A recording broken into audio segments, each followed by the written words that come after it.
Hello everybody, welcome to Megha Discourse, and today's video is really special because in today's video we are covering the general prologue of our The Canterbury Tales written by Geoffrey Chaucer. Geoffrey Chaucer, right, who is the father of English poetry and English literature. Because Geoffrey Chaucer is the writer who has developed the English the right way, because as we have seen in our earlier videos of Beowulf and Sir Gawain and the Green Knight, if you have not watched those poems, then please go in our June 2026 playlist, and there you will see that how there is a kind of transition from the Germanic heroic stories, those legends, to our new poetry. So look at the text of Beowulf or Sir Gawain and the Green Knight, then you won't be able to understand that language because that is an old English. But now we are, slowly moving towards our new modern English, right? The English that will become our language that we are speaking today. This poem seems to be a little difficult for people because they think that we have so many characters, right? And it is really hard to understand the characters, their features, and what kind of values they have. Now you just have to sit and just consider that you are watching a Bollywood or a Hollywood movie.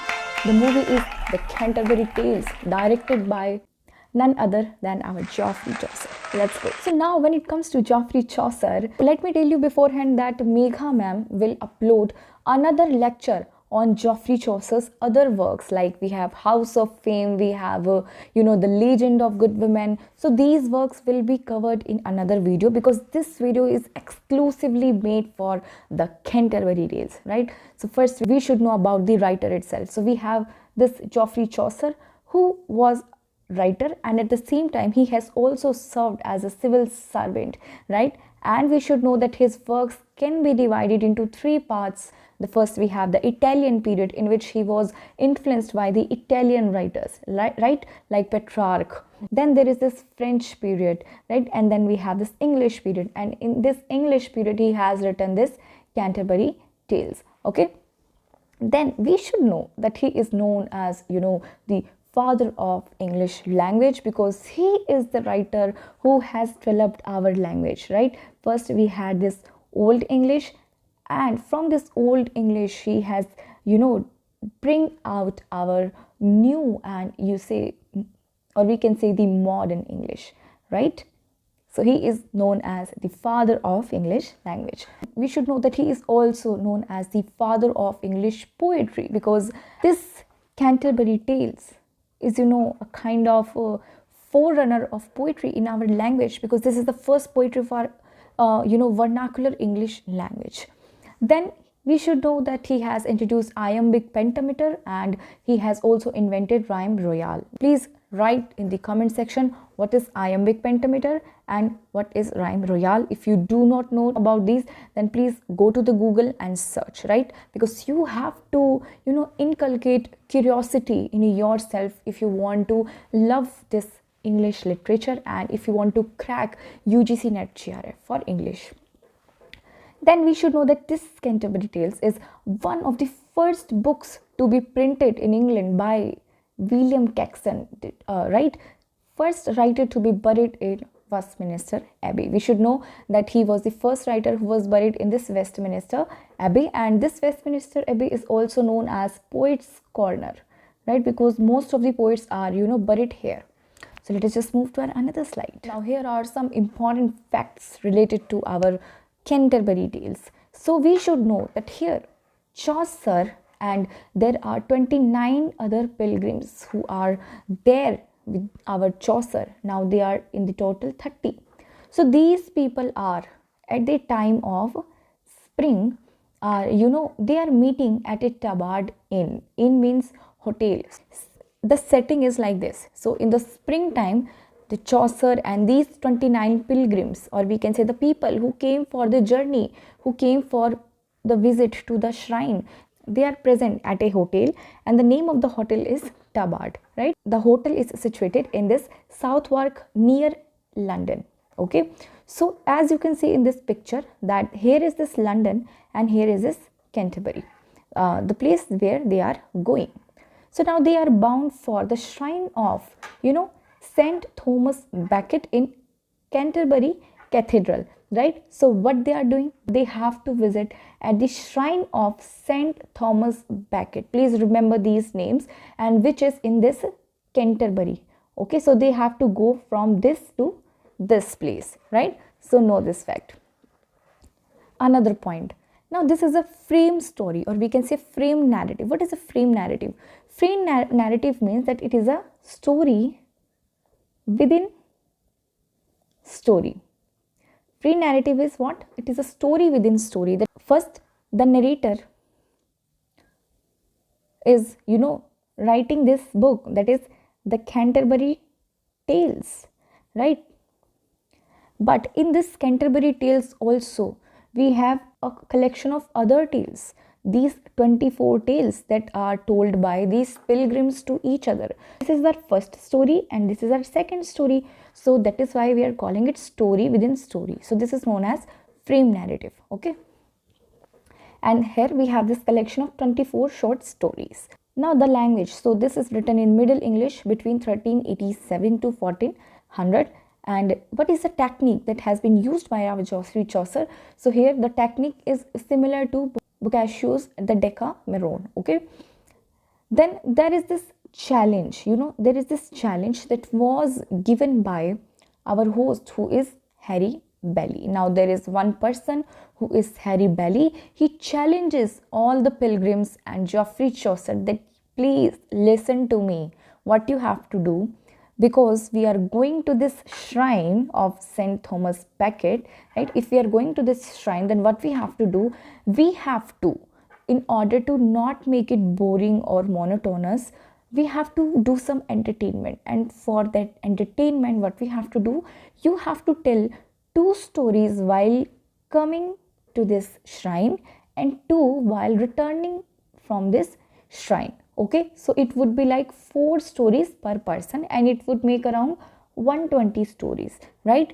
But what happened? It left unfinished because Geoffrey Chaucer died and only 24 stories survives today. What would be the prize for the people, for the person who will win this game of completing 4 stories? So there would be free meal by all, that all the pilgrims will collect the money and they will give free meal, free party to the winner, right? So these were some of the things. Let us see what kind of literary technique here Geoffrey Chaucer is using. So here we see that he is using the direct characterization, right? Direct characterization means that he is giving the details directly. Like if I am saying that there is one person, who is this?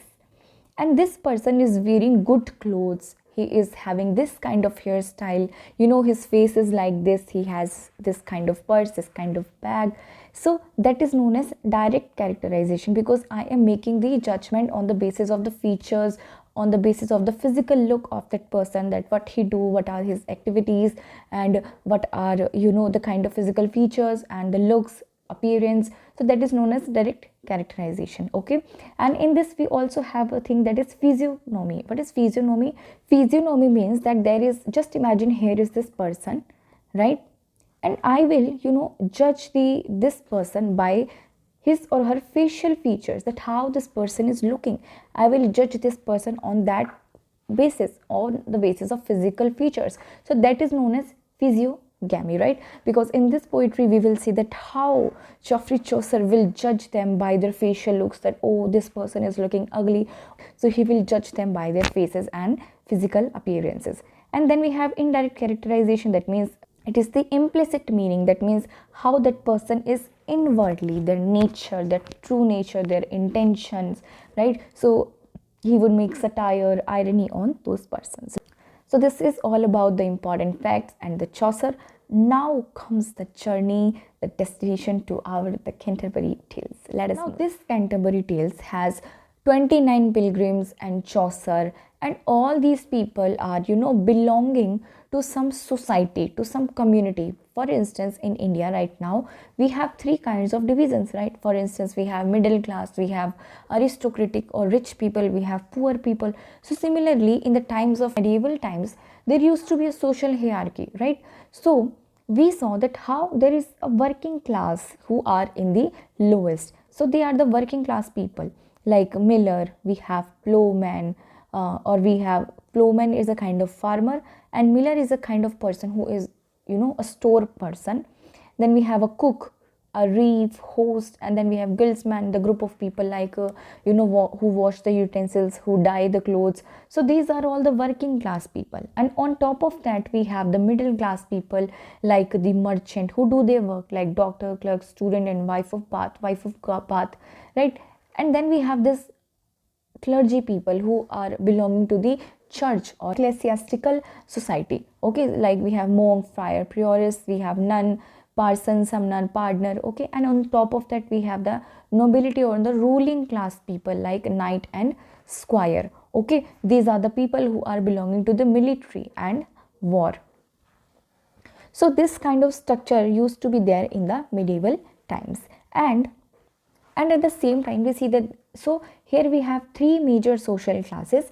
First we have this upper ruling class, in which we have noble people. Then we have this working class or the peasant classes, right? So know this fact. Now let us just move to our Canterbury. So here is the most important and most interesting part of our video. So first we have knight, first come first. Now first we have the, in our prologue, in our general prologue, there is this knight who is described by our Chaucer first, because he is a really positive character. Let me tell you that how he is a positive character.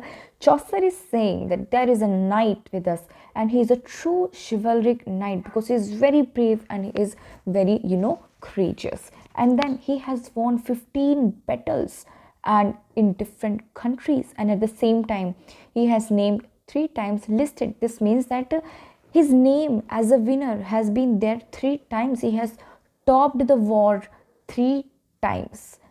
Then we see that how he stands for truth, honor, and freedom. Now please let me tell you that I have, you know, assembled all this information by reading the original text. That is why I am telling you that we are giving you quality content on our channel, right? After reading the original text, I have assembled all these things. So Chaucer says that he stands for the truth, honor, and freedom, right? Please remember these 3 terms. They can be asked in the net. Then no villainy, he spoke that he has never abused anyone. He has never used vulgar language. No villainy, okay? And he was wearing a fustian tunic, not gay. And he is wearing these kinds of clothes, as you can see. And he is not gay. That means his clothes are not gay, or we can say showy. He does not make any flags, or he does not show off, right? And then we see that his visage means the face that he is having. His visage is, you know, showed that he had just come from a voyage or battle, because as we know that he is a knight, he has to fight, and it feels like that he has came out from a battle directly to this shrine, right? So this is like this, and he is seems to be, you know, as you can see, he seems to be really, you know, tired, and he has came from a war. Then he is described as meek as maid, that he like a maid, he is very gentle and courteous, right? He is a very humble kind of person, very decent personality. So he is very that kind of personality and very courteous person. So in this you have to remember truth, honor, and freedom, and also remember this line, and also meek as maid, the most important in this, right? Let us just move to another character. Now here comes the squire. Who is the squire? He is the son of the knight that we have discussed before this. He is the son of that knight, and he is 20 years old, and he is also a military person, as you can see him. And he is a lover, you know, he's a very courtly person, because he's a young, he is fresh, he is having a youthful energy, okay? And he's a lusty bachelor who wants to woo ladies, who wants to, you know, make proposals to different ladies and just propose them, dance with them, sing with them. So he is that kind of personality. And in red and white flowers cross, he is having a cross on his clothes, and this is decorated with red and white flowers, okay? And he slept no more than does a nightingale, because a nightingale barely sleeps or rarely sleeps So similar to that, he does not sleep, because at the night what he do, he tries to woo women, and he tries to, dance, sing, write the poetries. So he's very romantic in that sense. He is described as fresh as month of May. Very important line. This have been asked in the net. Please remember this line. He is very fresh, like a May month, because May is a very fresh month. There is a beginning of a new season, right? So he's very fresh like May, and he sings songs, poems, and he plays the flute, bansuri, and he wears a long sleeved gown. As you can see, his sleeves of this gown they are so long, and he is very skilled in dancing and writing and sketching, right? And he is very courtly, eats meat at the table, right? So here the most important things that you have to remember is that he is the son of our night, and at the same time we should know that he is a lover and a lusty bachelor, and we should know that he is as fresh as month of May. And just remember that he sings songs, poems, and plays the flute, right? Dancing, writing, sketching are one of his hobbies. Let us move to our another character. Now we have the yeoman. Who is this yeoman? Yeoman is the one attendant. Yeoman is, the attendant of the knight, because with the knight we had his son who was a squire, and with this squire we have this yeoman, because they three are all belonging to this nobility, to the people who are war people, who are a kind of military people who fight in the wars, right? So this is the thing. Let us just look into the character of our yeoman. So he's the attendant of the knight, and he is dressed in a green hood. As you can see, he's wearing this green kind of hoodie, and he carries peacock feathers, arrows, because with him he has peacock feathered arrows and a mighty bow, and he is also having a kind of mighty bow with him. It is a kind of dagger, okay? And his visage is brown. As you can see, he is having, his face is brown, and he is bald, not have any hair. He carries a dagger with him because he is an attendant, and for an attendant it is important to have these kinds of sword, dagger, and these kinds of buckler with him in order to protect the knight, right?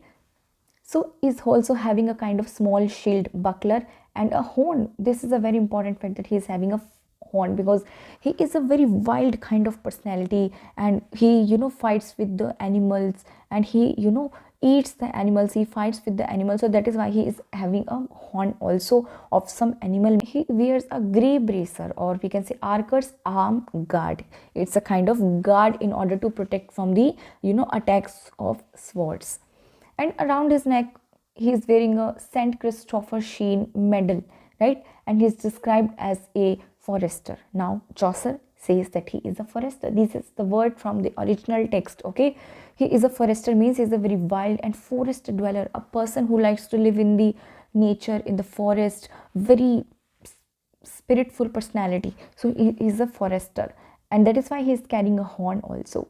And Chaucer presents him as a well-equipped and practical person. Well-equipped because he has everything. He has dagger, buckler, he has horn, he has everything that a person needs in order to survive in some forests. It's a very similar to the people that we see in the Animal Planet and Discovery Channel. So very similar to that. And the most important things that you have to remember here is this, that he is wearing a green hood, and at the same time he is having a horn and wearing this St. Christopher silver medal, right? And he is a forester. Or most important things that you have to remember. Comes our first lady of Canterbury Tales, who is a prioress, right? Prioress is a kind of nun, or is a nun. Who is nun? Nun is one person who is associated to the church, right? So she is coy, she's shy, and she smiles a lot, and she is a kind of extrovert personality, okay? And her forehead, as you can see, her forehead is very big, and her mouth, as you can see here, her mouth is really small, okay? So that is a physical description of our prioress. She has sworn an oath, and this oath is by Saint Aloy. Saint Aloy, he might be the archbishop of some community. So here her name is Madame Eglantine. Very important fact that the name of this prioress is Madame Eglantine, and she sings through her nose.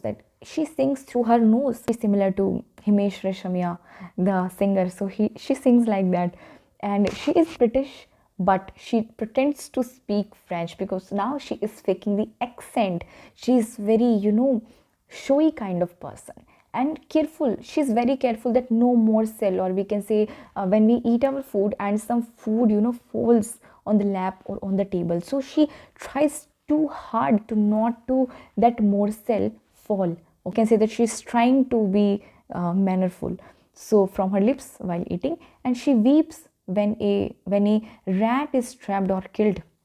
Now here we have the irony. What is this irony?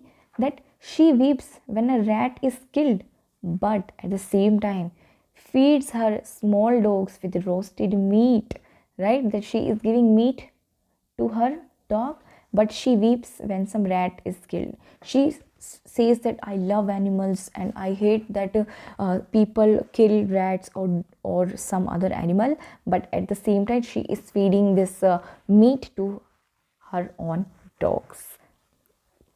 And in those times, feeding meat to the dogs instead of the people is a very wrong act, right?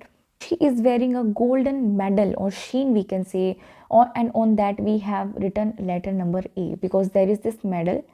She's wearing a medal, and on that A alphabet is written, and this stands for Amor Vincit Omnia, that means love conquers all. Okay, so there is this irony that this lady is related to church, but she's talking about love. She is behaving like this very showy kind of person, so that is a kind of irony. Chaucer is satiring these people, right? And with her there are 2 nuns and 3 priests. So the most important thing that you have to remember here is that she is a coy personality, and this oath you have to remember, and her name Madame Eglantine. And you have to remember this line also, and this A, what this A means, right? This is the most important one. Please remember all this information. I want you to watch this video 2-3 times, 2 times, 3 times, as much as you want, if you want to get Canterbury Tales on your tips, okay, like a movie. Now we have the monk. Who is this monk? Monk is also a person who is related to the church, right? So this monk is an outrider. Outrider is somebody who likes to live outside the home, who is just wandering, who does not come at home, who does not come at work, right? He's an outrider, and he's a manly man. Manly man. What is a manly man? Manly man is a person who is very, full of physical energy, that he has to do different kinds of things in his life. Very spiritful personality, and he prefers the stable, and he is having a stable. Stable is the place where horses are kept, and he has so many horses in his stable. And he likes hunting, and he likes hunting hare, rabbit, right, life, rather than cloister. He does not like cloister. These monks should be in their monastery, in their cloister, a place for them to preach and to learn the spiritual things. But no, he is not there, right? He is an outrider. He is far away from these things, and he is doing hunting. He is in his stable. He is riding the horses. He is spending in time with the horses, right? And since riding and the hunting of the hare were all his love. Very important line, because he loved riding, he loved hunting. And at the same time, we should know that he has rejected the rule of Saint Benedict and Maurice. Now these are the 2 we can say leaders of the Christian community, and they have given some rules for the monks, that monks has to be spend their time in the monastery. They have to follow some rules, but he says no, I will not follow any kind of rule of Benedict or Maurice. His face is clean shaven. As you can see, his face is very clean shaven and smooth, like a plugged hen, that there is a hen, and that hen all the feathers have been removed, very shaven. So he's looking like that, and he wears fur at the end of the sleeves. If you look at the sleeves of these, there are some fur that you can see. It means that he is wearing very expensive clothes, because the fur that are shown here is fur are from the animals, right? And that is very expensive. So this is a sign of luxury. And face is anointed. Anointed means oily face, shiny, and he's having a bald head. Okay, he's fat. As you can see, he's really fat and with bulging eyes.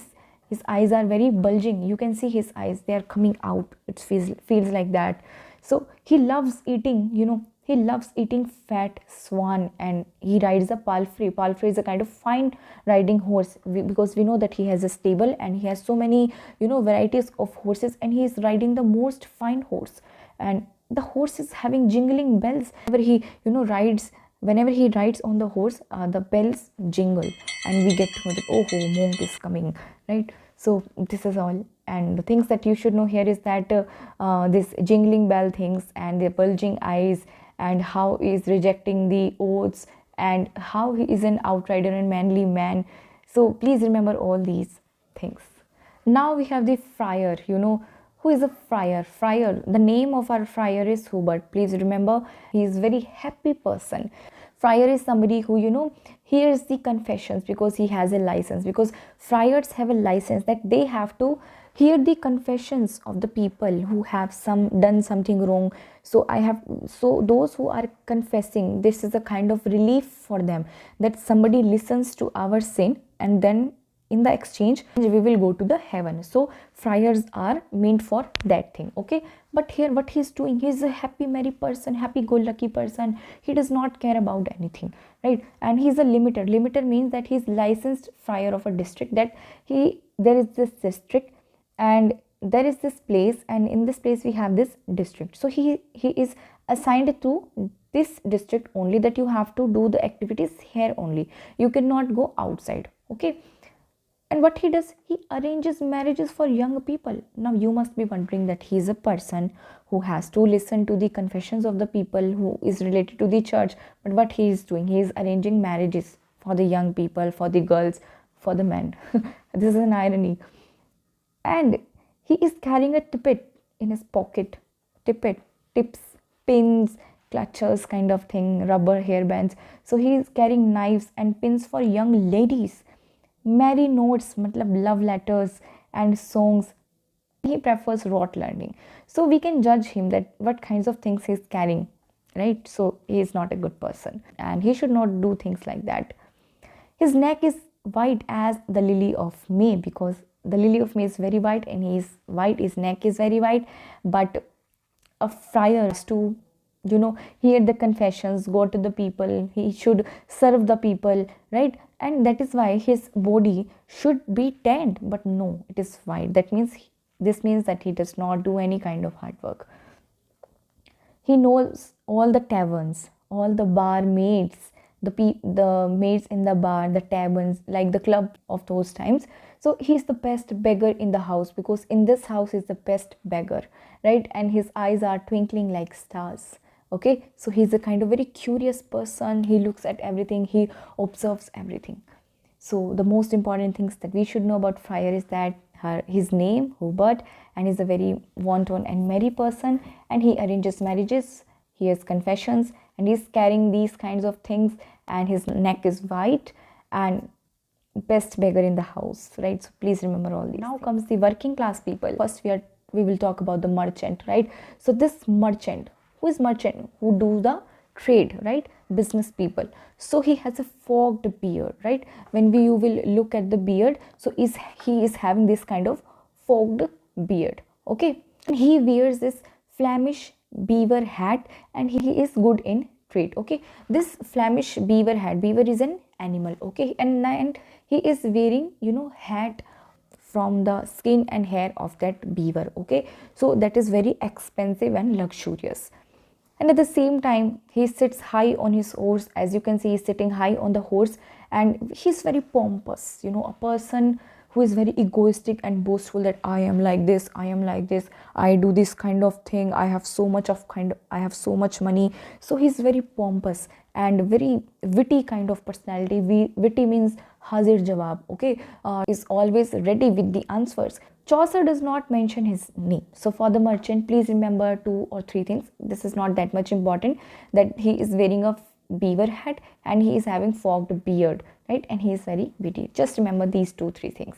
Then we have clerk. Who is this clerk? He's not the clerk of our times. He's not a clerk who sits in the office and checks the document. No, he's not that kind of clerk, because in the Chaucer's time, clerks were the person who were scholars, students, like we have the PhD scholars now, right? So he has studied from the Oxford University, and he is an unemployed and poor person. He is reading so much, he has so many books, but at the same time we should know that he is not having any job and he is unemployed, right?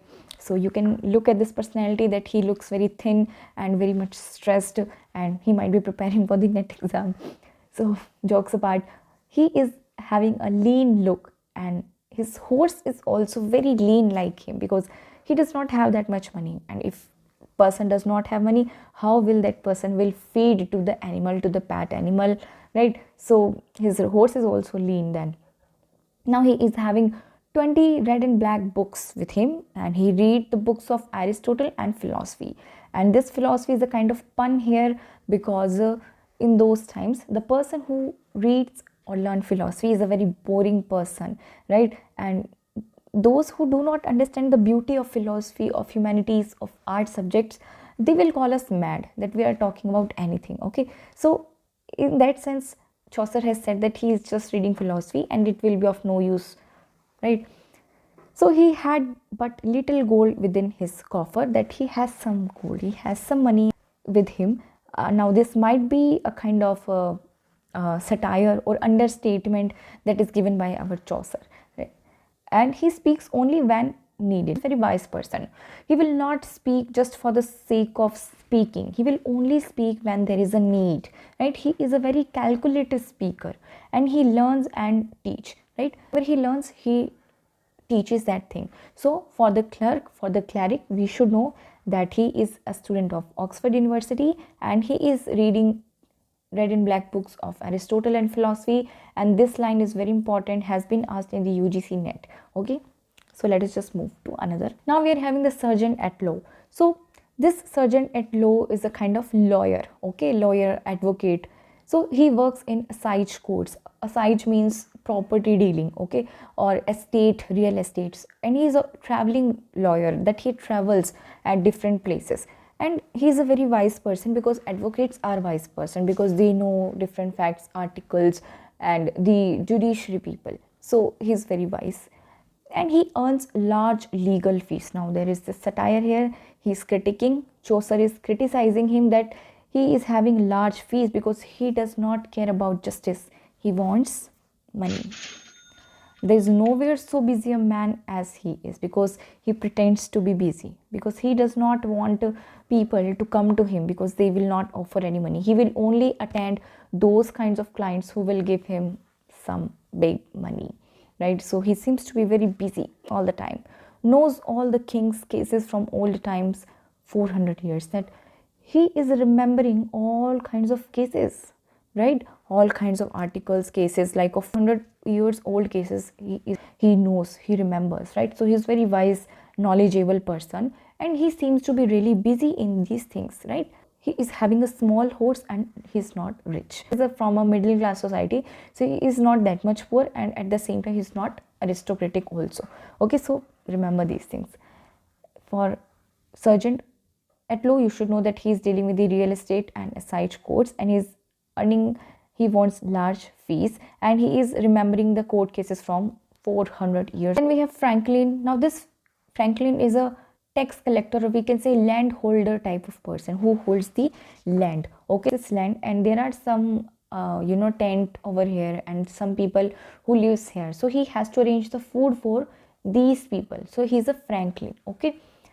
And he has a white beard like a daisy, right? His beard is white, as you can see his face, that his beard is white like a daisy, and he is a sanguine humor. He's a very having a sanguine kind of humor, very excited kind of person.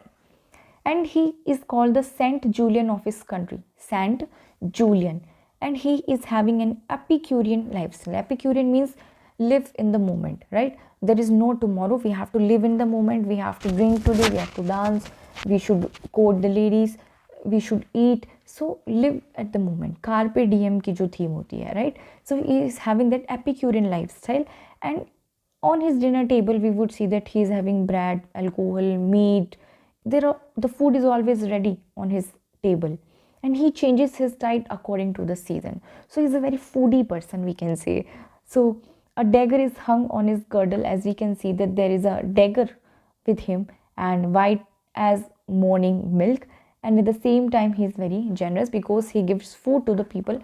So we can see that how Chaucer is, giving the positive points, at the same time he is also giving the negative points of the people, right? So for this we have to remember that he has a white beard like a daisy, and his temperature is sanguine. It is called the Saint Julian and Epicurean lifestyle.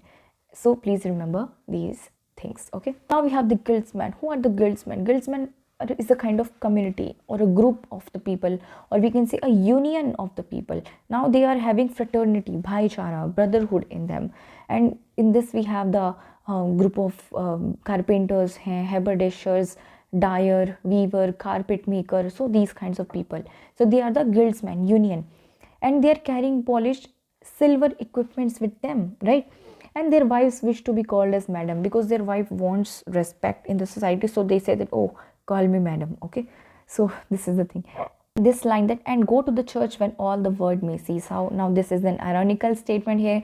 Chaucer is saying that all these people and their wives, they go to the church, they go to the religious places only when the world is seeing them, right? That look at me and I am doing this puja, I am doing these spiritual things, right? So they are very fake people. And then we have this cook. Now he is a professional cook, okay, and he knows how to roast a meat, how to boil a meat, how to broil the foods, and he cooks chicken really well, and he can prepare dishes with marrow bone. With the bones also he can prepare the dishes, and he has a mormal, or we can say sore, on his lower leg. As you can see in the photo that he is having a kind of sore, or we can say injury, or some swelling or on his lower leg, okay. And he can make sweet blank mange. It is a kind of sweet dish, okay. For instance, जैसे हमारे पास खीर होती है India, north India में, right? So this is all about the cook. The things that you have to remember about the cook is that he can make things, and he is having a sore. So remember this. And when it comes to guildsmen, you have to remember that about the madam and how fake they are, and these fraternity groups, remember them. Then we have shipman. Now shipman is the person who rows a ship, okay. So he belongs to the Dartmouth. So it is a kind of name of a town, and he came from this Dartmouth, and the summer made him brown because he has to go to several expeditions on the sea. He has to travel by the different sea routes, oceans. So that is why, because of the sun and the tanning, he is brown in the color. And he drinks wine, which is from Bordeaux village. Bordeaux is a village in the France, right? And is very famous for the wines. So he drinks the very luxurious, expensive wines, and is always ready to fight and throw people into the sea by making them walk on plank. Now what does this mean? As you can see this photo, that what he will do, he will make the people walk on this plank, and then he will just kick them out in the sea. Never fight with this shipman because he will throw you in the sea, right? And as you can see his face, that how this face is, look at this face, that this face is brown because of sun, and he is having a stick with him. And by many a tempest had his beard been shaken. That this is a very beautiful line, I would say, that because he goes to several expeditions, sea routes, sea traveling, and in the sea also we have several tempests, right? Tufan, Anam. So his beard has been shaken by that, because that he has faced many struggles in his life.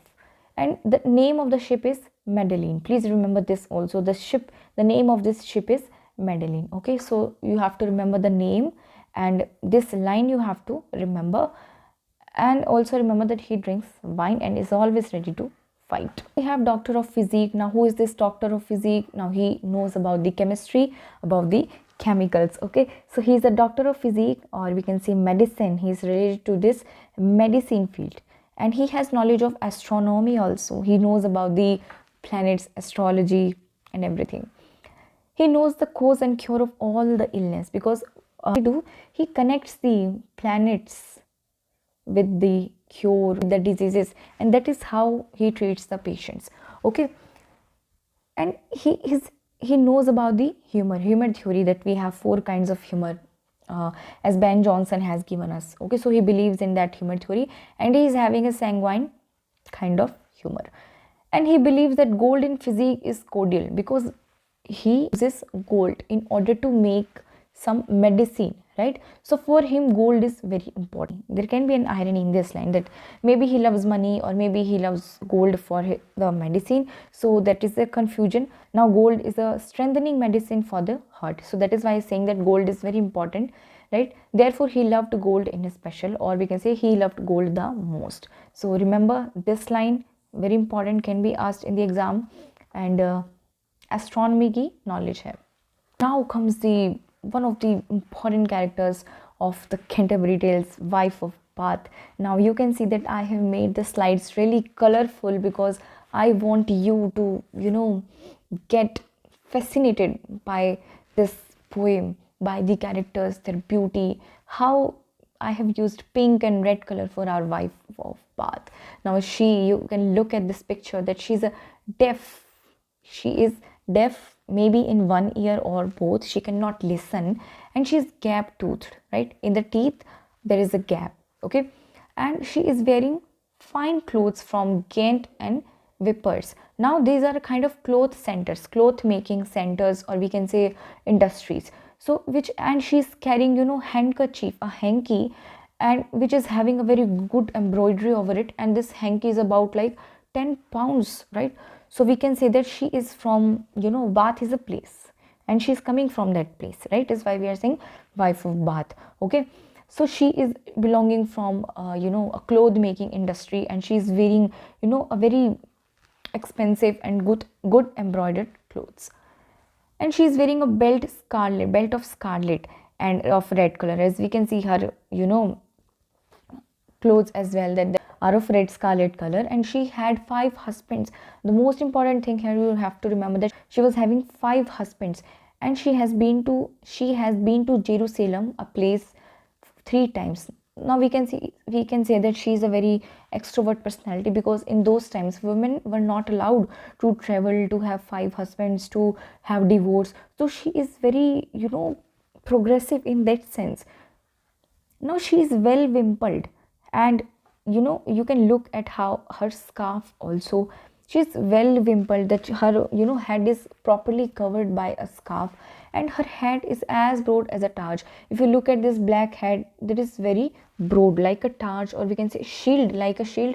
Her head is broad, and she has a loud slurred laugh, because whenever she laughs, she laughs loud, because we have stereotypes in our society that a woman cannot laugh loud, she has to laugh very, silently. So that is the thing, okay, that but a man can laugh loudly, but she is having a loud laugh and a slurred laugh. Okay, she can say anything while laughing. So the remedies of love she knew, perchance, for of that art she would learn the old dance, because she has had 5 husbands. So she knows about love, she knows about how men play the game, so she knows so many things. She is very experienced kind of personality. These things are very important when it comes to this character, right? But please remember this 5 husband thing, and the color, the hanky, these are very important things. Now we have this parson and plowman. We should know that parson, he is good and rich in thought. Now he is a very positive character, right? Because in this whole Canterbury Tales, we have 3 positive characters. First was the knight, then we have this parson, and there is this plowman. He is also a very positive character. So these 3, please remember, these are the positive characters, right? That Chaucer has not made any kind of satire on these. So he is good and rich in thought. His thought is very rich. He is very good, morally good.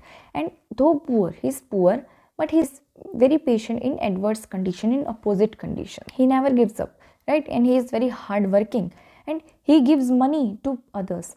Since he is poor, but still he gives money to others. This means that he is very kind. There is this PYQ of net, that if gold rust, what shall iron do? Shitty people shepherding clean ship. Let us first understand this, that he says that if the people who are belonging to the church, if they do corruption, then on whom we will trust? So that is why he's saying that if gold will rust, then iron kya karega, right? That if the good people will do the bad things, then what will bad people do? And then he says that shitty shepherding clean ship. There is some church person who is doing the bad things. It means that he is himself a shitty or bad person, right? And he is telling others who are not bad to cleanse out, to cleanse their mind. And he is strict towards sinful people, because for the sinful people he is very strict. And but never did he fail for rain or thunder, that he always do his work, no matter what are the calamities, whether there is rain, there is a thunder, he always go to the work and he completes that work. He is a very responsible person and very punctual person, right? So please remember this character is very important, especially this line. Remember this line.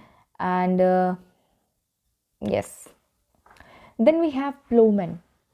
This plowman, what he does now, he's the brother of our person. Now they both are siblings, they are brothers, and one who drives cattle plow to till the soil. Who is the plowman?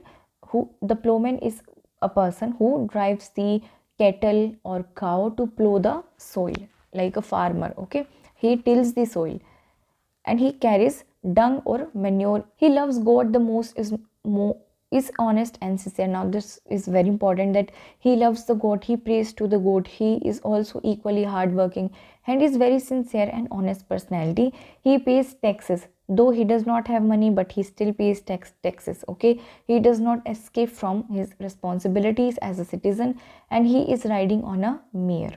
Okay, and he wears a tabard. Tabard means simple working dress. As you can see, the dress that is very simple.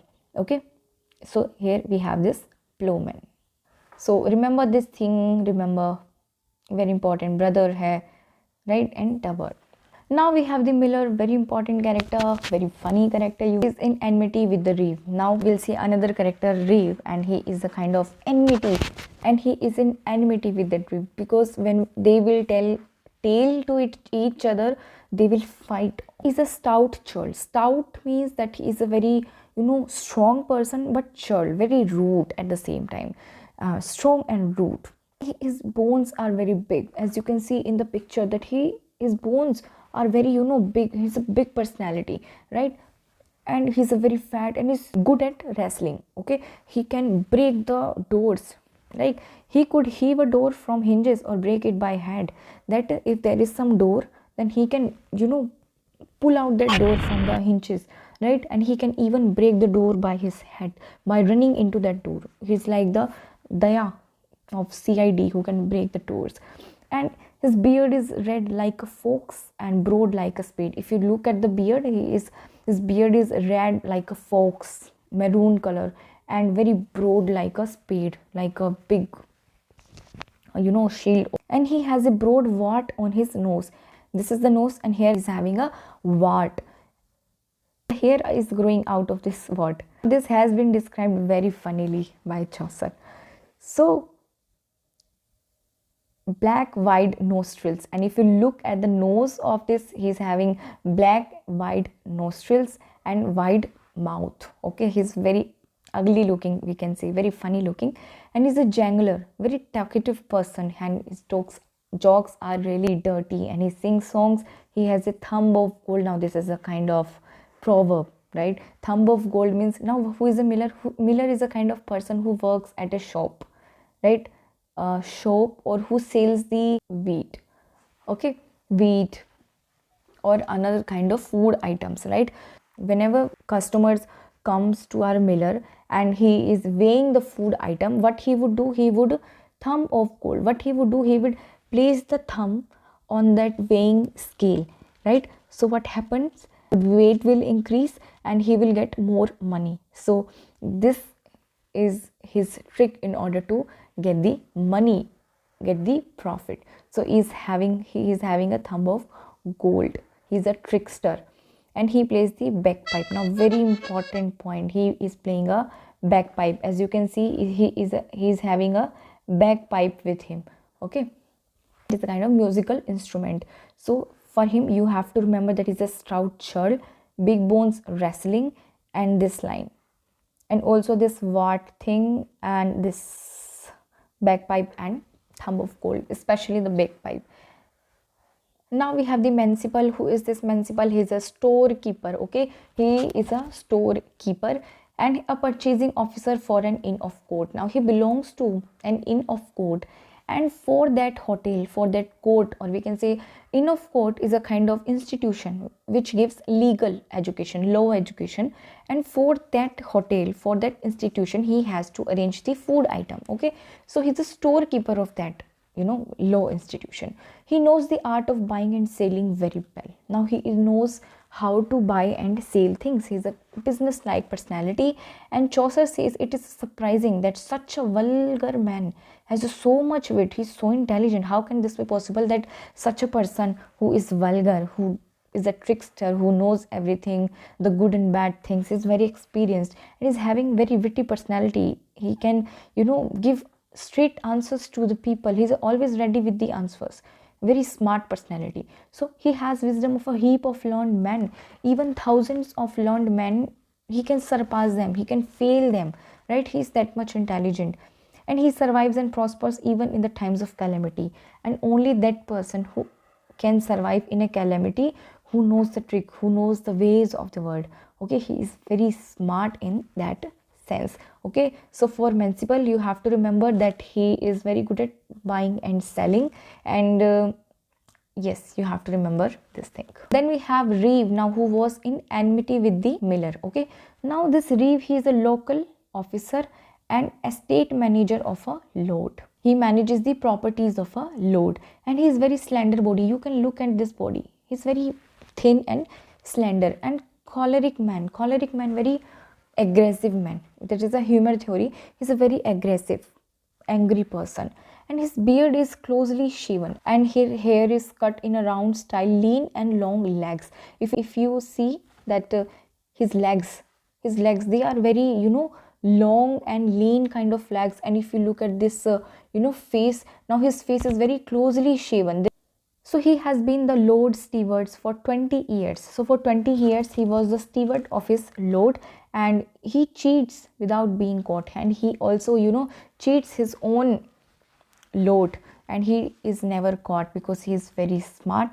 And lord's horse and goods are under his control because he controls the things, properties, horses and goods of his lord, and he never gets caught, right? And he was once a carpenter, and he rides a fast trotting horse named Scott. Now the name of the horse is Scott, trotting horse, who is making the sound. And he carries a rusty blade, and he could foretell by drought and by rain, that he can tell by the drought or rain the yielding of the seed and of his grain, that what kind of output we would have from this kind of crop. Okay, so you have to remember for the Reeve that he is a local officer and choleric man, and his physical description, and the name of the horse is Scott here. And when it comes to summoner, we should know that summoner is somebody who summons, who calls, right? Calls singers before ecclesiastic court, has a cherubic face full of sauce flame, or we can say eczema. Now let me explain that summoner is somebody who calls the people to come to the church and confess the things, their sins, right? So he's just kind of a summoner, right? And his face is cherubic. He's having acne on his face, right? And feels like he's having eczema, right? If you look at his face, just let me make it clear. If you look at this face, then he is having so many, acne, and children are fearful of his face. He is lecherous as sparrow, who is very cunning like a sparrow, and children are afraid of his face, because when they look at the face of this summoner, they are very much afraid that, oh, he is so ugly, he looks like a monster, he's having so many acne, right? And there is no medicine which can cure his face. Now there is no medicine in the world which can cure his acne.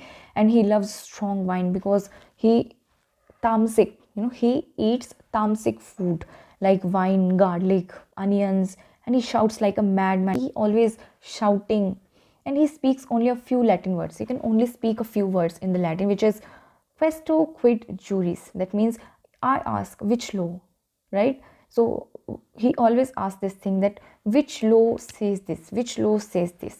If I would tell Samna to do something, then he would ask me that why I should do this, what is the rule behind that, which law, tell me. Okay, so that is Samna. So for Samna, you have to remember his cherubic face, lecherous as a sparrow, and children are afraid, and he eats very tamasic food, and he always says questo quid juris. Two more characters, then we are done with our general prologue. We have the partner. Now partner is somebody who is licensed to sell papal pardon or indulgences. Now partner is somebody who will take the money from you and who will give you a pardon. If I have committed some sin, then if I want to go to heaven, then what I will do, I will give some shillings, some money to that partner, that oh, please give me some pardon, please forgive me. So he will sell some pardons, indulgences. Okay, but what he does, he sings loudly the song. There is this song that he sings, that is, come hither, love to me, come to me, make love to me, talk to me, dance with me, right? So he's kind of that kind of partner. So very satirical description. He has yellow hair like wax. As you can see in the picture, that his hair are, yellow and like a wax, very oily. And he flexes on that thing. That there are some people who have different kinds of hair color, and they make a flex that, oh, I'm looking very trendy and fashionable, but they look like a joker. I'm not generalizing this thing, but sometimes they look like a joker when they overdo it, right? So he's similar to that. So he has a glaring eyes like a hair. He's glaring everywhere, observing, and he wears a Veronica's cap. As you can see, this cap, a pilgrim badge showing Christ's face, which is symbol of fake piety, right? Because in this cap there is a picture of Christ, which means that he's showing off that yes, I love spirituality, I love Christ, but he's not. He carries a wallet full of pardons, because in this wallet he has pardons. He's like a goat and smooth face. His face is very smooth, as you can see. He does not have any beard. He has a smooth face, very ladylike face, and newly shaven, very sleek face. And at his back we can see he is carrying a pillowcase like this. He is carrying another bag which is very big and used to store fake relics, and in this we have fake relics, fake stones, right? He says that our two true ladies' veil, that I have the ladies' veil. Ladies' veil were a kind of like Virgin Mary we have. So I have the veil of that lady, because that lady worth worshipping. So I have the important stones, I have important, जैसे हम कहते हैं ना, we have ताबीज़ होना किसी का, कोई पत्थर होना, relics of Saint Peter. So he says things like this, and he keeps these things in this bag. So they may be fake. He shows a cross, उसके पास cross है, pig bones, calling them holy relics. And just imagine that I am having this pen and I am telling you that this pen is very important and this pen has some magical powers. It is very holy. You should worship this pen, but it is fake, So I'm just calling you that this has some value, but this is fake. So this is what partner was doing. He can earn 2 months income in one day. कहते हैं ना 25 दिन में पैसा double करना. So he is inspired from that character. So he can earn 2 months of money in a single day. Oh. And he can read, can sing happily, loudly for silver, because he is giving pardons, so he wants money back. So he can sing loudly, money, because he wants some money. He has a polished tongue, because by singing he would attract customers, and he would give pardons to them, and he will get money. Okay, please remember these things: the song, the hair, and also remember the wallet full of pardons, and these things, remember them. Okay, now the last character of our general prologue. Now this is the person who is responsible for this Canterbury Tales, very important personality. We should know that this is the host. He's a very big person. He's also a fat person. His name is Harry Bailey, the host of the Tub Art Inn. He is the host of that hotel where the pilgrims meet. He is the host. He says to the people that you have to tell 2 stories while going to the shrine and 2 stories while coming back from the shrine. Okay, he's a jolly person, because he said that no, we would not make this journey boring. We have to tell stories. So he cannot bear the boredom. So he's a very jolly kind of personality, extrovert, lively person, happy-go-lucky, very cheerful and friendly, wide, having bright eyes.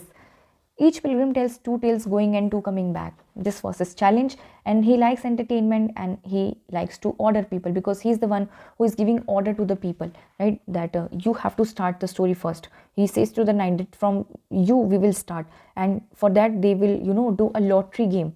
And by the lottery, we get to know that knight is the first person who have to tell the tale. So he likes to order people. He would scold them while they were telling tales to each other. He would scold them. He would, intervene between their talk. So he's that kind of personality, and traveling at his own expense to guide. He said that I will travel at my own expense. I will not take money from you. I will spend my own money, right? And I will guide you. Okay, so this is the personality of our host, right? So you have to remember this. I've come to an end of this video, so I hope you have enjoyed this Canterbury Tales.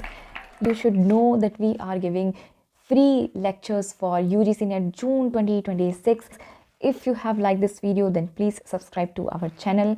We are giving quality content, and we have started our classes from Chaucer itself, and we have so many videos on other 10 units of paper 2, and at the same time I am giving the classes of GATE 2026 PYQ series, where I am giving the detailed explanation of previous year question papers of GATE examination from 2021 to 2025. Stay connected with our channel, and I hope you have enjoyed this general prologue. And I would also upload the video on the tales of these characters, so please till then watch this video again and revise these characters and enjoy the Canterbury Tales. And for the rest of the works of Chaucer and for the Chaucer, Megha ma'am will give you another video. Subscribe to our channel. Thank you.